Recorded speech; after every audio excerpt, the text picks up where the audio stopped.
Have you ever felt that, no matter how hard you try, something keeps you trapped in the same cycle? You wake up every day, you promise yourself you'll change, but in the end, you find yourself doing the same things, feeling the same things, and living the same life. Does that sound familiar? Today, I want to talk to you about something crucial.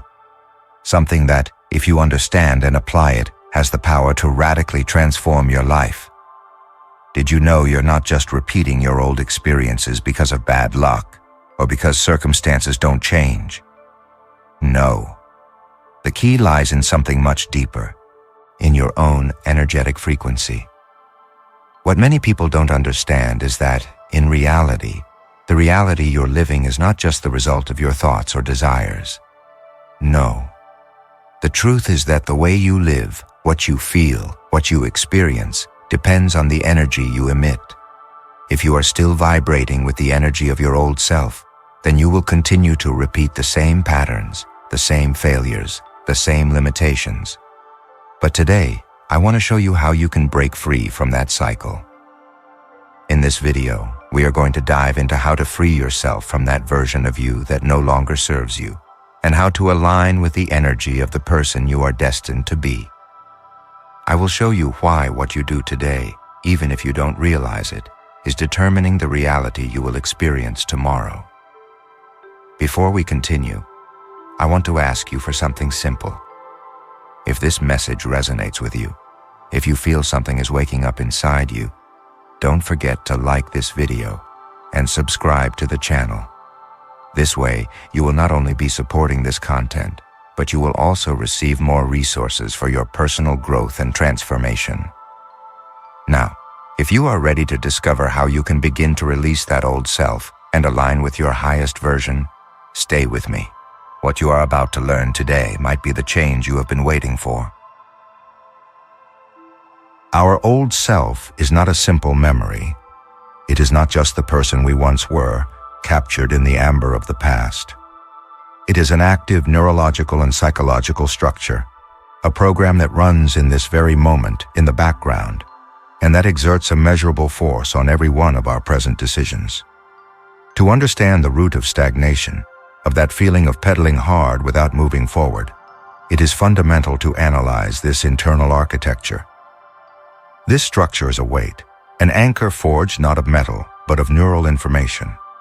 Every significant experience, especially those with a high emotional charge like rejection, failure, or disappointment, creates and reinforces synaptic connections. But it's not just about the major traumas we remember clearly.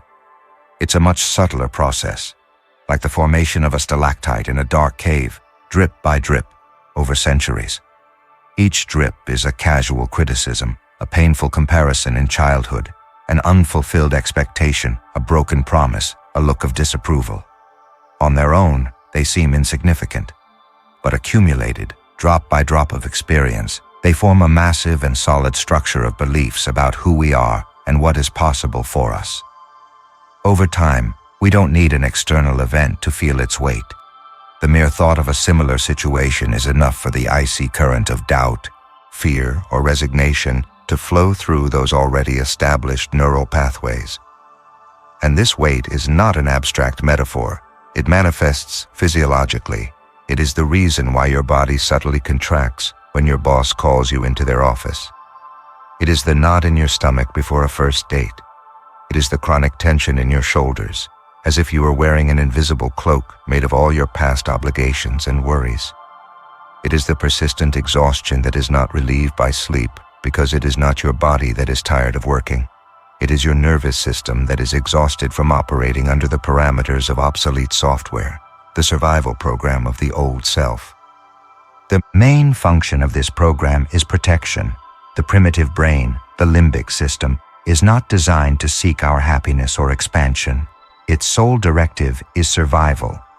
For it, what is familiar is synonymous with safe, and therein lies the great trap.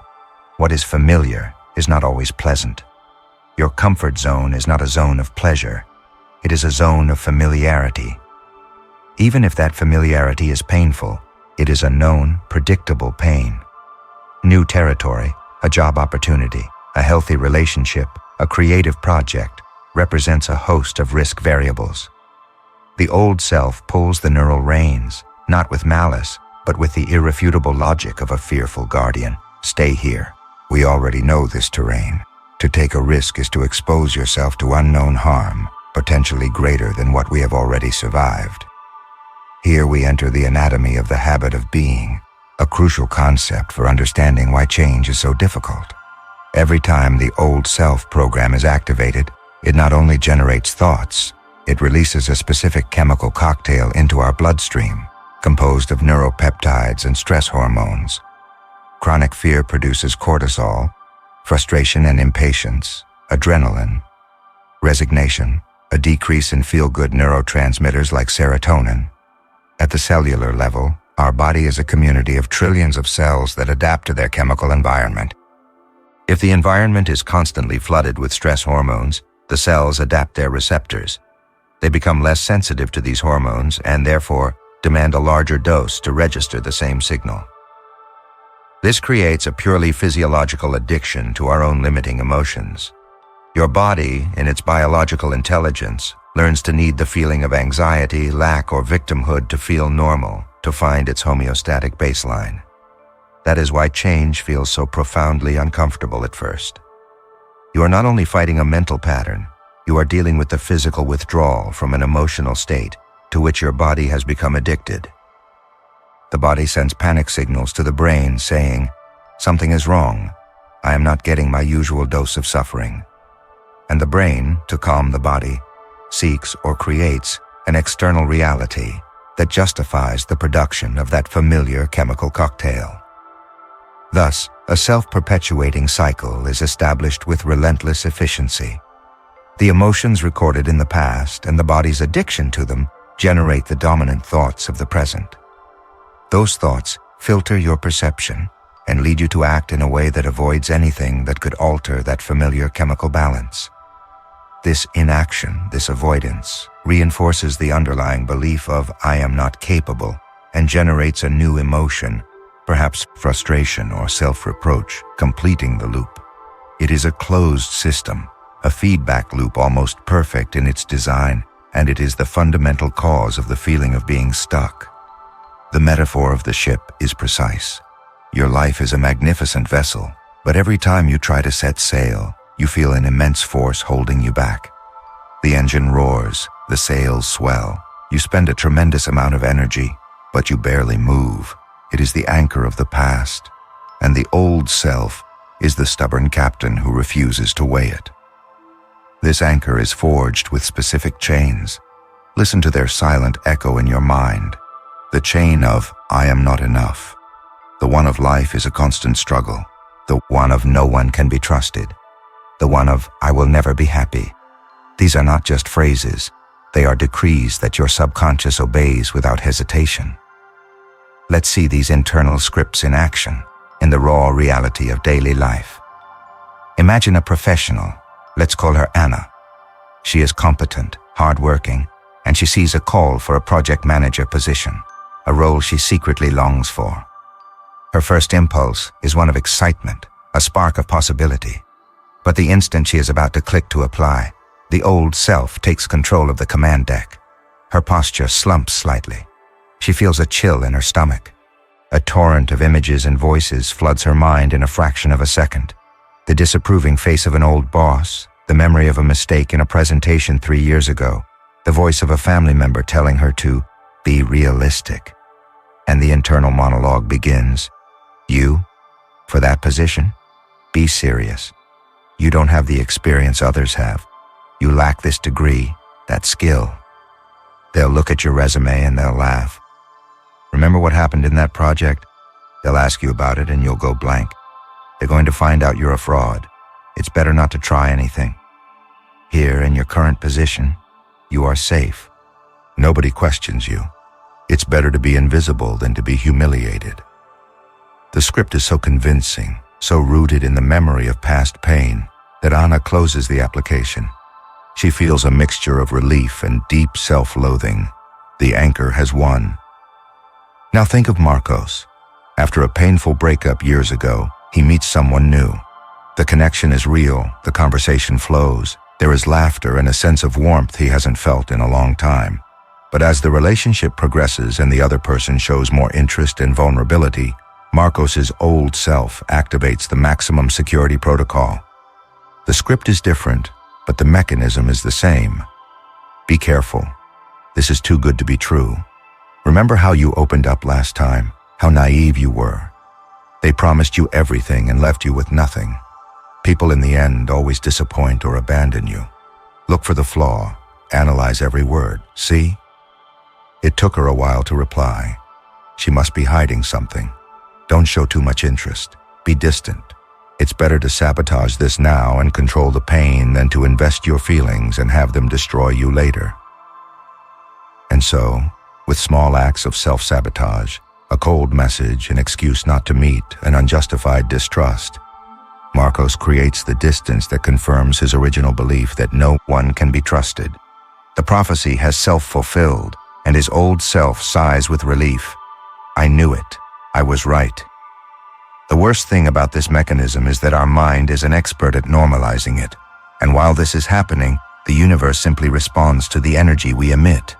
It is not punishing you, it is simply returning to you, with impeccable fidelity, the signal that you are emitting from that internal radio tower.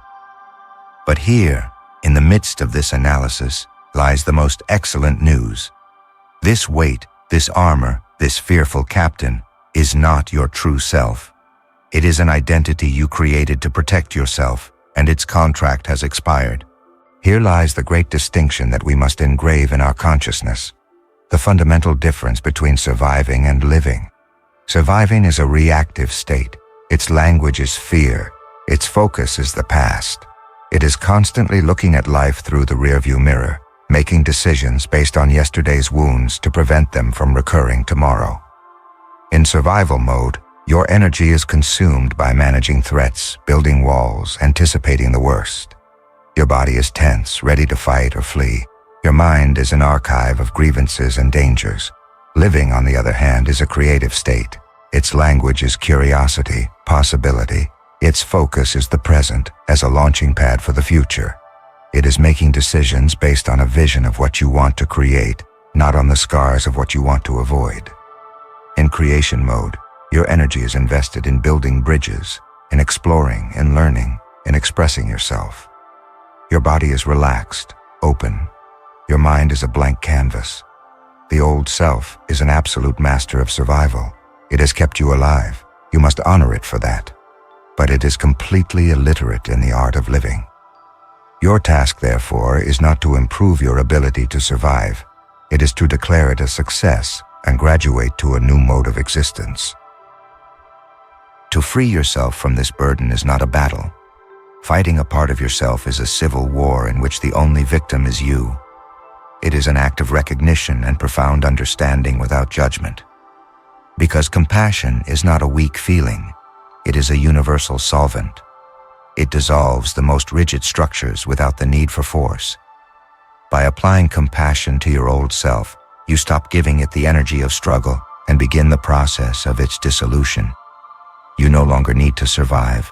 Now is your time to live fully. Introspection. Exercise. Compassionate recognition. To begin this process of liberation, I will guide you in an act of internal investigation. If you can, close your eyes and sit in a comfortable, upright position. Breathe deeply. Inhale through your nose, feeling the air expand your chest, and exhale slowly through your mouth, releasing any immediate tension. Now, bring your attention to a part of your life where you feel you are stuck. Choose one area. Don't try to change anything. Just observe that facet of your life as if you were watching a scene on a screen, with the detached curiosity of a spectator. What emotions arise? Be honest with yourself. Do you feel an echo of fear, a pang of insecurity, a cloud of sadness? Allow yourself to feel those emotions completely without judging them. They are just energy and information. Now I ask you to identify where that emotion lives in your body. Become an explorer of your own physical geography. Is it a pressure in the center of your chest, a cold knot in your stomach, a dull ache in your back? A generalized feeling of heaviness? Allow yourself to feel it fully. You are simply taking note. Once you recognize that physical sensation, give it a name. It doesn't have to be logical, just representative. It could be the gray wall, the constant doubt, the fear of failure. By giving it a name, you perform a powerful act. You begin to separate yourself from the emotion. You create a space between your consciousness, who you really are, and the energy of your old self. Finally, visualize or feel that version of you, with the name you have given it, as a separate figure. Imagine that it is a heavy armor you have been putting on every day, and now, with a slow and deliberate movement, you take it off and let it fall to the ground. You are not destroying it. You are recognizing it as a tool that has already served its purpose. Honor what that version of you taught you. Thank it, in silence, for the lesson it gave you to survive, and then, with intention, release it. By doing so, you begin to create a void, a fertile space for a new version of you, one that is no longer limited by the beliefs of the past, to begin to emerge. A version that is ready to fly. If the old self is a program that runs on autopilot, how do you take manual control? If 95% of our being is a habit, where does the 5% that can rewrite the code reside? The answer is not found in struggle or willpower, for both are tools of the old self that only reinforce resistance. The answer is the introduction of a faculty that changes everything, a latent power within you that is foreign to the dramas of the past and the anxieties of the future. We call this faculty the conscious observer or the silent witness. It is the Archimedes fulcrum with which you can move your inner world. This is where cutting-edge science and ancient wisdom converge in a way so profound it is impossible to ignore. In the strange and fascinating world of quantum physics, there is a principle known as the observer effect, famously demonstrated in the double-slit experiment. When scientists do not observe which path a particle takes, it behaves as a probability wave, passing through both slits at once, existing in a state of pure potential. However, the instant they place a detector to observe which path it takes, the wave of potential collapses. The particle chooses one path and behaves like a solid, predictable object. Consciousness, the simple act of observing, collapses infinite potential into a singular reality. Now, apply this powerful metaphor to your inner universe. Your thoughts and emotions, when not observed and blindly believed, exist as a wave of potential. A thought of, "I am not capable," is only one of the infinite possibilities of thought. But the moment your consciousness identifies with it, when you merge with the thought and say, "It's true, I am not capable," you have collapsed the wave. You have turned an energetic possibility into an apparently solid and limiting reality. Your judgment and your belief are the detector. The conscious observer, therefore, is the ability to hold your gaze on the wave without forcing it to collapse. It is allowing possibilities to flow without clinging to any of them as the absolute truth. This act has a direct and measurable neurological impact. As we saw, identifying with negative thoughts and emotions activates the amygdala and the limbic system, the primitive and reactive brain. It puts you in survival mode. However, when you activate the conscious observer, you perform an act of neurological power. Brain activity shifts from the reactive amygdala to a much more sophisticated neural network, the prefrontal cortex.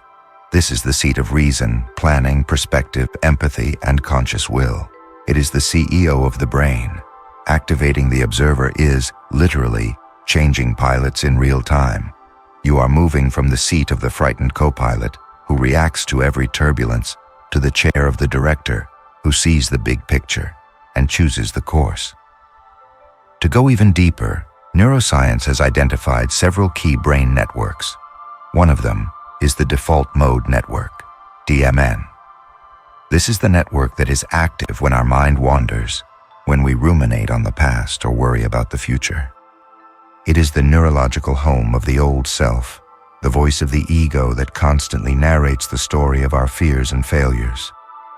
On the other hand, we have the executive control network, which is activated when we focus on a task. The act of being the conscious observer is a way to deliberately activate this control network, interrupting the monologue of the default network. Between the two, there is the salience network, which acts as a switch, deciding what we pay attention to. Normally, this network is programmed by the old self to flag any possible threat as salient or important. By practicing observation, we retrain this network. We teach it that a thought of fear is not necessarily more important than the sound of rain or the sensation of our breath. We teach it to stop giving top priority to the ghosts of the past. It is also useful to use another metaphor, that of inner space. Imagine that your consciousness, your true self, is an empty, silent, and infinite room. Thoughts are the furniture that appears in the room. Emotions are the colors with which the walls are painted. Bodily sensations are the temperature or the music playing in the space. Throughout your life, you have so identified with the contents of the room that you have come to believe that you are the furniture. If there is ugly, broken furniture, a thought of self-criticism, you believe that you are ugly and broken. If the walls are painted a melancholic gray, an emotion of sadness, you believe that you are a melancholic being.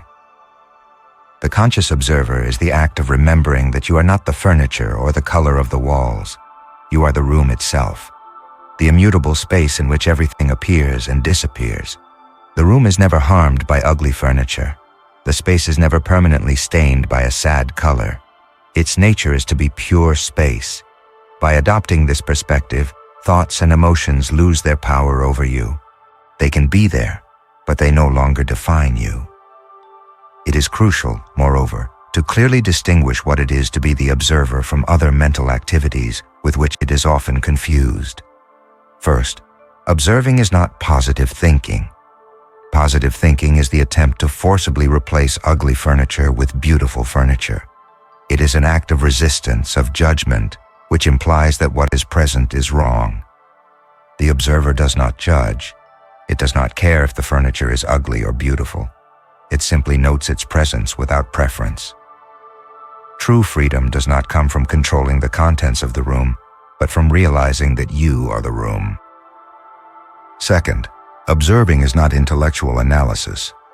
The moment you ask yourself, why am I thinking this? Where does this anxiety come from? You have stopped being the shore and have jumped into the river to analyze the chemical composition of the water. Analysis is a function of the ego, of the thinking mind. It is valuable in its context, but it is not the practice of the witness. The observer's job is not to understand the thought, but simply to be aware that the thought is there. Finally, observing is not suppression. Trying to push a thought or an emotion out of your consciousness is an act of internal violence that, paradoxically, gives it more strength. It's like trying to hold a beach ball submerged in a swimming pool. It requires constant effort, and as soon as you get distracted, the ball shoots to the surface with more force than before. The observer allows everything to be there. There is no resistance. And in that acceptance without resistance, the patterns lose the energy they feed on and over time dissolve on their own. The conscious observer is the calm in the eye of the hurricane. Cultivating this faculty is not just another option. It is the only path to genuine and lasting freedom. The previous exercise was an act of recognition. This is a deep training in the art of de-identification. What follows is a detailed guide. It is not a meditation to relax, although peace can be a side effect. It is an active workout for your prefrontal cortex. It is the practice of returning home to your true center of power. Before you begin, it is important to address some common difficulties. Your mind will resist. It may tell you, this is boring. It doesn't work. I have more important things to do. Recognize these objections for what they are. The first logs you will see float down the river. They are not the truth. They are just the old self's resistance to losing control. The goal is not to have a blank mind. That is impossible. The goal is to change your relationship with the contents of your mind. The intention should not be to do it well, but to practice with kindness and curiosity, like a scientist exploring a new territory. Adopt a posture that is both dignified and relaxed. Sit in a chair with your back straight without being rigid, and your feet resting on the floor. Close your eyes gently. Phase 1, the extended body anchor, the return home. We are going to bring your consciousness, which may be scattered in 1,000 directions, back to its home, the body. We will start with the feet. Without moving them, simply bring all your attention to the soles of your feet. Feel the points of contact with the floor. Notice the temperature. Feel the subtle energy in them. Stay there for a few moments. Now, slowly move your attention up your legs, your ankles, your calves, your knees, your thighs. Feel the weight of your legs on the chair. There is nothing to do. Just feel. Bring your awareness to the base of your spine, feeling the firm contact with the seat. Slowly move your attention up your back, vertebra by vertebra, noting any point of tension without judging it. Feel how your abdomen and chest move gently with your breath. Relax your shoulders, let them drop. Bring your attention to your arms, feeling their weight from your shoulders to your fingertips. Finally, bring your awareness to your neck and head. Relax your jaw, the muscles around your eyes, your forehead. Take a moment to feel your entire body as a unified field of sensations, breathing on its own. This body is your anchor in the here and now. Phase 2, the exploration of the soundscape, the gateway to observation. Keeping your awareness on the anchor of your body, expand your field of attention to include sounds. Do not look for sounds. Do not label them with words. Simply open your ability to hear and allow the soundscape to come to you. Perhaps you hear the sound of your own breath, the beat of your heart, a car passing in the street, the hum of an electronic device, the singing of a bird. Treat each sound as a pure vibration, stripped of its story. There are no good or bad sounds. The sound of a truck is as worthy of your observation as that of a violin. Simply witness the appearance and disappearance of vibrations in the space of your consciousness. This is a perfect practice for observing without judgment. Phase 3, the observation of the mental flow, sitting on the riverbank. Now, maintaining that same quality of a detached witness, allow your attention to rest gently on the flow of your own mind. You are sitting on the riverbank. Everything that appears in your consciousness, thoughts, images, memories, emotions, internal dialogues, is simply an object floating in the river. At first you may not notice anything. Then maybe a leaf appears, a fleeting thought like, "What time is it?" Don't get on the leaf. Simply notice it and let it pass.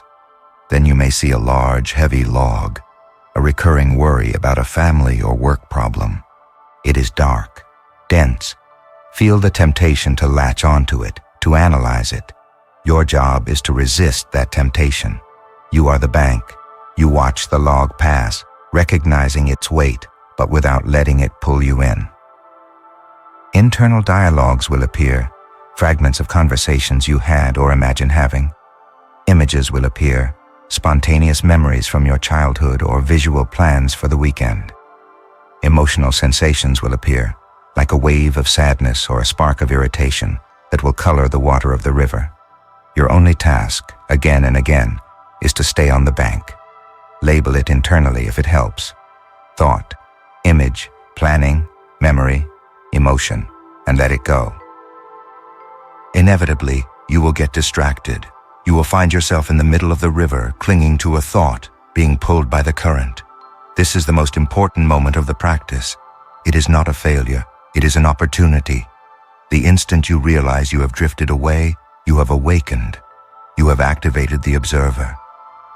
In that moment, without the slightest self-reproach, with the kindness with which you would guide a child back to the path, abandon the thought and gently return to the bank. Go back to feeling your body anchor and resume your post as the silent witness.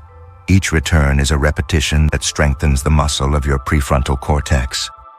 Phase 4, the return to the witness, observing the observer. After spending some time observing the river, try to take one last step. Gently withdraw your attention from the contents of the river and turn it 180 degrees. Try to be aware of the one who observes. What does it feel like to be the bank? What does it feel like to be the space in which everything appears? Do not look for an answer with your mind. Simply rest in that feeling of being consciousness itself, silent, spacious, immutable, and at peace. This is your true nature. Peace is not in stopping the river. Peace is in discovering that you are the bank. Integration, the witness in the world. When you are ready to finish, do not get up abruptly. Take 1 or 2 deep breaths, feeling that awareness of the witness permeate every cell of your body. When you open your eyes, try to carry this quality of awareness with you. The practice does not end when you get up. The world is your new training ground. As you make your coffee, feel the warmth of the mug, smell the aroma. Be the observer. As you walk down the street, feel the contact of your feet with the ground. Observe people passing without judgment. Be the observer. During a conversation, listen not only to the other person's words, but also to your own internal reaction, your impulses to interrupt or to judge. Be the observer. You don't have to do it all the time. Start with micro doses of presence throughout the day. 30 seconds here, a minute there. Every moment you choose to be the witness instead of the program, you are voting for your freedom. You are rewriting your future, one moment of consciousness at a time. This is your power. This is the way home. Consciousness alone is half of the equation. It is what creates the blank canvas. The other half is intention. It is the deliberate act of picking up the brush and colors to paint the masterpiece we want our life to be. This is where we transcend simple self-improvement and enter the realm of conscious creation. The new self, that version of you that is prosperous, confident, healthy, and free, is not a fantasy you must build from scratch, piece by piece. Think of it this way. In the quantum field, that space of energy and information where all possibilities exist simultaneously, that version of you already exists as an electromagnetic potential. There is already a reality in which you have succeeded. There is already a reality in which you are completely healthy. There is already a reality in which you have found complete love. Your job is not to create it with sweat and effort, but to tune into it. You must adjust your own energetic signature, the sum of your thoughts and emotions, to match the energetic signature of that potential reality. When the frequencies match, the wave of potential collapses into your life experience. You become the person required to generate that reality. To understand the mechanism of this tuning, we must return to our body. As we established, the body has become the physical expression of the old self's mind. It has grown accustomed to, and even addicted to, the chemical cocktails of survival. Therefore, we cannot create a new future by only thinking new thoughts. Thought is the language of the brain, but feeling is the language of the body. To embody a new self, we must teach the body, at a cellular level, what the desired future feels like before it manifests. We must give it a taste of that new emotional reality. This is where a fundamental law of neuroscience, known as Hebb's law, comes into play, which is summarized by the phrase, "Neurons that fire together, wire together." When you deliberately and intensely allow yourself to feel the elevated emotions of your desired future, gratitude for an abundance that has not yet arrived, the fullness of an achievement not yet reached, the self-love of the person you want to become, you are causing new networks of neurons to fire together. You are, in effect, installing the neurological hardware of your new self. If you repeat this process regularly, those new connections become stronger, more robust, until they form the new default mode network. You begin to naturally think and act from the perspective of your future rather than from the memory of your past. This process is known as mental rehearsal, a technique used by elite athletes, concert musicians, and high-performance leaders worldwide.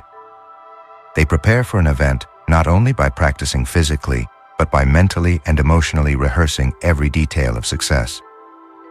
They feel the texture of the medal, hear the applause of the crowd, generate the emotion of victory in their bodies over and over again until their brain and body no longer distinguish between the imagined experience and the physical reality. For their biology, the event has already happened, and when the time comes, they simply act from that new memory of the future. This rehearsal creates a state of heart-brain coherence. When your thoughts, the electrical signal of the brain, are aligned with your emotions, the magnetic signal of the heart, you emit a coherent, clear, and powerful electromagnetic signature into the quantum field. You stop sending contradictory signals, "I want abundance," thought, but "I feel lack," emotion, and you begin to transmit a unified command. You become a vortex of attraction for the people, opportunities, and synchronicities that resonate with the person you are becoming. Now, I will guide you in the practical application of these concepts. It is not a simple exercise. It is a ceremony, a sacred ritual of creation in which you will shed the garments of the past and try on, for the first time, the suit of your future self. Preparation for the ceremony of embodiment. Before we dive in, preparation is essential. First, you need clarity. Take a moment to define not just what you want to have, but who you need to become to have it. If you desire financial abundance, the being to embody is confident, resourceful, generous, and free. If you desire vibrant health, the being to embody is energetic, disciplined, and full of love for your body. If you desire love, the being to embody is whole, worthy, open, and loving toward yourself. Choose a state of being that you want to embody during this ceremony. Second, create a sacred space. This does not require candles or incense unless you wish it. It requires your intention. It means turning off your phone, making sure you will not be interrupted for the next few minutes, and making the conscious decision that this is not a simple mental exercise, but one of the most important appointments of your life, an appointment with your future self. Adopt the same comfortable and dignified posture as in the previous practice. Close your eyes and breathe deeply, not to relax, but to gather your energy and attention here, in this moment, in this sacred space. Phase 1, the opening of the creative center. Bring your attention from your mind to the center of your chest, your heart space. Imagine this center as a closed flower or a sealed door. With each inhale, imagine sending warm, life-giving air to this point. With each exhale, imagine the flower beginning to open its petals or the locks on the door dissolving. Let go for now of analysis and doubt. Your intention is to move your consciousness from the thinking brain to the feeling heart. Breathe into this center until you feel a sense of warmth, space, or openness, however subtle. You are opening the portal of creation. Phase 2, the connection with the field of potential. Now, from this space of an open heart, imagine your consciousness expanding beyond the limits of your body. Expand beyond the room you are in, beyond the city, beyond the planet.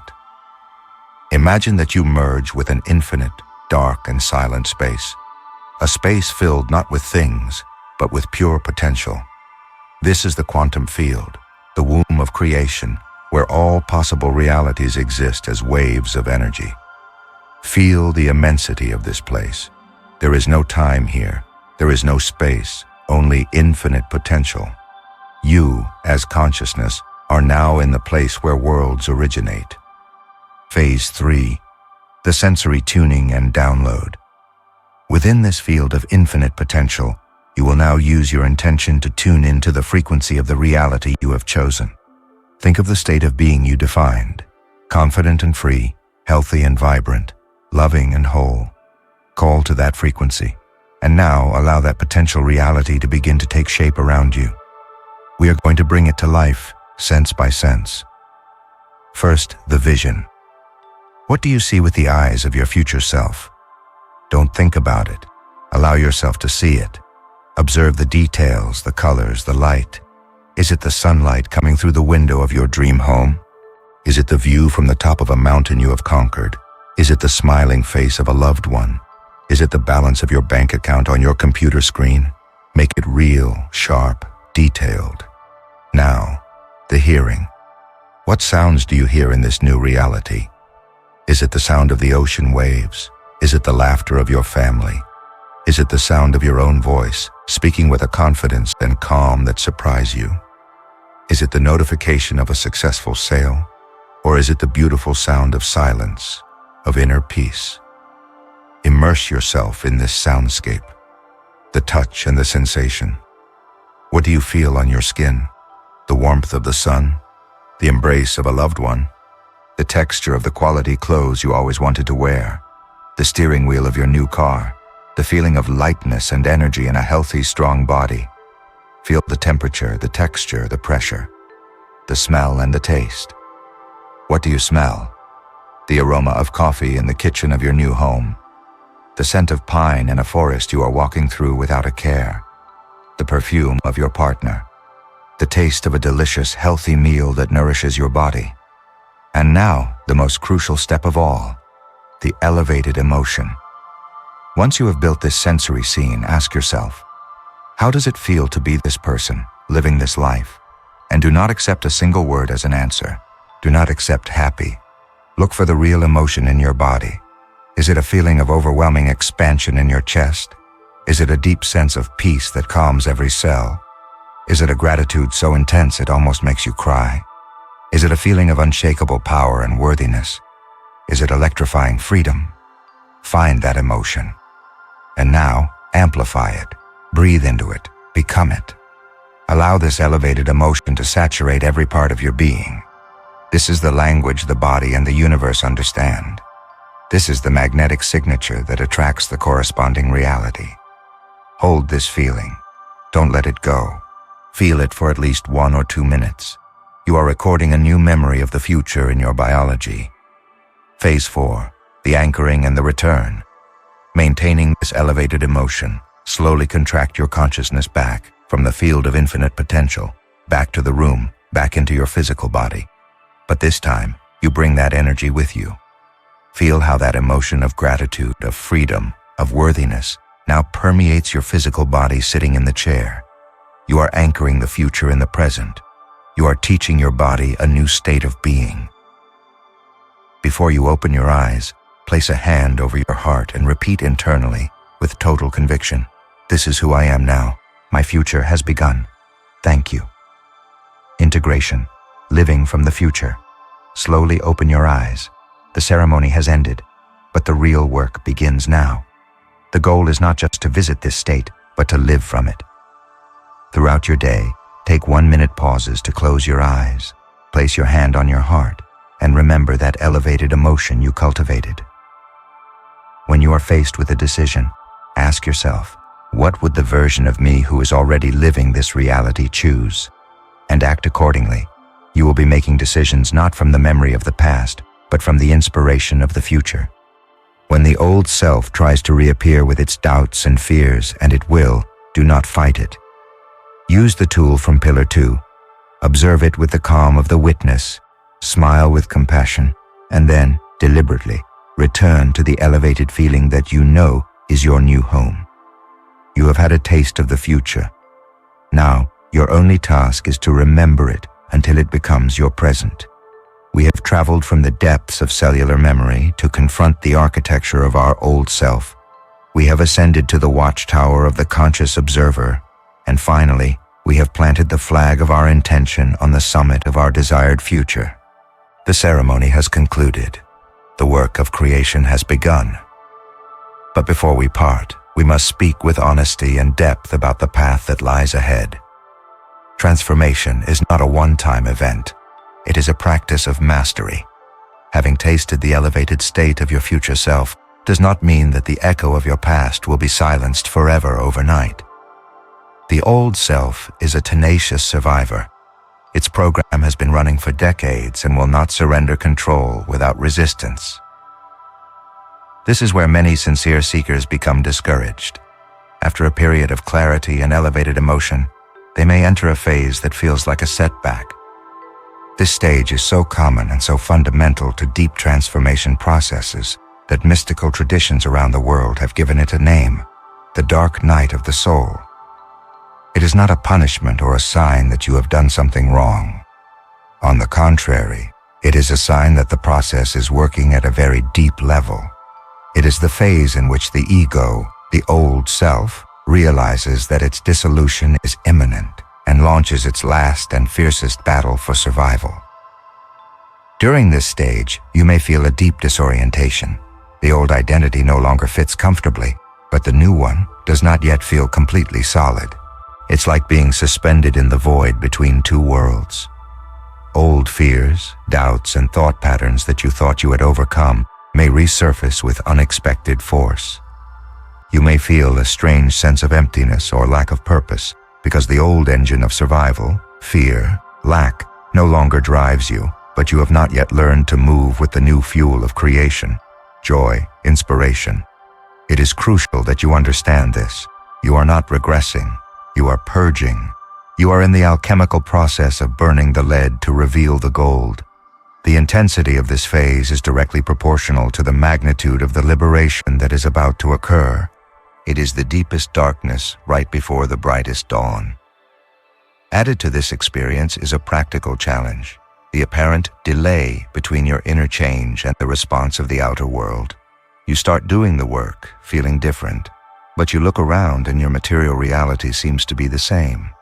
The bank account hasn't changed, the conflicted relationship is still there, the diagnosis hasn't varied. This is another test of faith and persistence.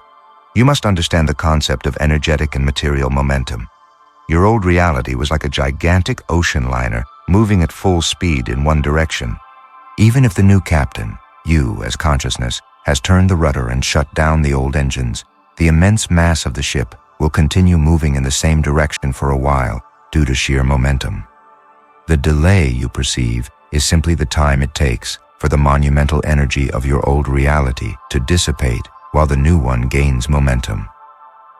This time buffer is not your enemy, it is a gift. It is a training ground that allows you to stabilize in your new state of being, strengthen your new vibration, and practice your mastery without the distraction of a chaotically changing environment every second. It is the opportunity to prove to yourself and the universe that your inner change is unconditional, that it does not depend on external validation. To navigate both the dark night of the soul and the period of delay, you need a practical protocol, a lifeline that integrates everything we have learned. We will call it the Protocol for Conscious Realignment, and I invite you to make it your central practice of mastery. The protocol is activated the instant you feel the echo of the past, that pang of anxiety, that voice of doubt, that wave of frustration. The first step is to observe the echo. The instant you feel the contraction of the old emotion, stop internally. Don't react. Immediately activate the silent witness. Take a step back and simply observe the sensation in your body and the thought in your mind as a meteorologist observes a weather pattern. You are not the storm. You are the vast, silent sky in which the storm is happening. Label it with detached curiosity. Here is the energy of the fear of not being enough. Interesting. I feel a pressure in my chest and a looped thought about my capabilities. I see it, I feel it, but I recognize that it is not me. The second step is to honor the guardian. This step is an act of radical compassion that dissolves resistance. Once you have created that separation, instead of feeling rejection for that old energy, you are going to perform a small ceremony of forgiveness and gratitude. Remember that this program was designed to protect a younger, more vulnerable version of yourself. Now, in your imagination, visualize that frightened child or young person who first felt that wound. Approach them with the wisdom and love you now possess. Hug them and say to them in silence, I see you. I remember how scared you were. You did the best you could. You created this armor to protect us, and thanks to you, we survived. I thank you for your service. I forgive you for keeping us small, because I know you did it out of love and fear. But the war is over. Your service has concluded with honors. Now I am in charge. I am safe, and it is my turn to guide us, not to survive, but to live fully. I release you from your duty. The third and final step is to re-embody your future. After observing and honoring, the final step is a deliberate act of creation. Consciously withdraw your attention from the echo of the past. Place a hand over your heart. Close your eyes for an instant and intentionally evoke the elevated feeling you cultivated in the ceremony of embodiment. You don't have to recreate the entire scene. You just need to remember the emotion. How did gratitude feel in your chest? How did freedom feel in your shoulders? Generate that feeling now. Breathe into it. Deliberately choose to activate the neural network of your new self. By doing this, you are telling your brain and your body with absolute clarity, this is the signal I choose to transmit. This is the state from which I live now. Observe, honor, re-embody. This protocol transforms every challenge from a potential setback into an opportunity to reaffirm your new state of being. We have traveled from being an unconscious victim of the past to becoming the conscious observer of the present, and finally, to reclaiming our power as the deliberate creator of our future. And it is in the union of these pillars that the great truth of the entanglement of the self is revealed. Your inner state and your outer reality are not separate entities. They are fundamentally entangled. Your outer world is a mirror of your predominant inner state. It cannot be otherwise. When you live from the old self, your energy is incoherent. But when you learn to live from the new self, from a state of coherence between an open heart and a focused brain, you become a powerful magnet. Synchronicities, those meaningful coincidences, begin to occur, not by magic, but by the law of resonance. You will attract what you are, not what you want. The end of this narration is, in reality, the true beginning. The script of your future has not been written by fate. It is being written by you right now, with every emotion you choose to cultivate, with every thought you choose to observe instead of believe. Your power is not in controlling the world, but in mastering your inner world. Thank you for allowing me to accompany you on this journey of remembrance, because you have not learned anything new. You have simply remembered the power that has always resided within you. To seal our work, I leave you with a final affirmation. It is not a simple phrase. It is a decree. It is the declaration of your new personal constitution. Repeat it now with me internally and adopt it as your new creed. My past has informed my present, but it does not write my future. I, as consciousness, choose my state of being, and my state of being is the cause and the magnet of my reality. Therefore, I create my future by remembering it. It is done. Now, your first act as a conscious creator. To seal this decree not only in your energy but in the physical world, I urge you to go to the comments section of this video and write this affirmation, word for word. Declare your sovereignty. Transform the comment box into a collective testimony of transformation. While you are there are other ways to amplify the energy of this message.